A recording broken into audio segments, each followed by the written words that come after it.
Nous nous sommes actés à être des influenceurs du royaume qui vont dans le monde sans le feu de Dieu. On s'est satisfait à faire des choses simplement parce que ça nous plaisait. Et bizarrement, les choses qui concernent Dieu ont commencé à être des choses que l'on a mis à côté. On a préféré prendre ce qui était en notre capacité sans demander d'abord à Dieu. Ainsi, on va sur un terrain sans connaître le terrain, mais juste par nos propres sentiments. Écoutez une chose, lorsque l'on est influenceur du royaume, on doit aussi apprendre à demeurer avec celui qui nous donne de l'influence, le Saint-Esprit.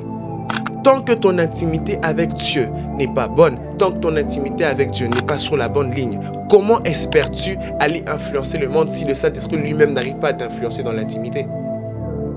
Apprenons à réaliser que demeurer dans la présence de Dieu est l'un des meilleurs cadeaux qu'un enfant de Dieu peut recevoir.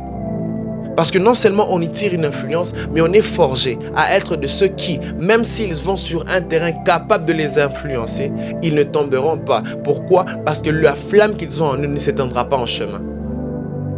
Ne faisons pas, comment je peux dire, ne faisons pas des choses en se disant que l'on peut y arriver seul, simplement parce qu'on a déjà appris comment le faire. Apprendre à le faire, c'est bien, mais demeurer dans cet apprentissage, c'est mieux. Et pour y demeurer, on a besoin que d'une seule personne, c'est le Saint-Esprit.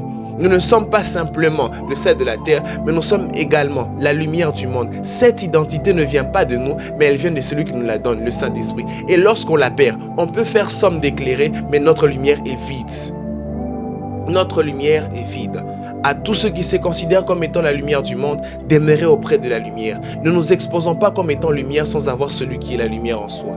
Je vous préviens, toute personne qui tentera de faire la chose sans Dieu tombera forcément. Que Dieu vous bénisse.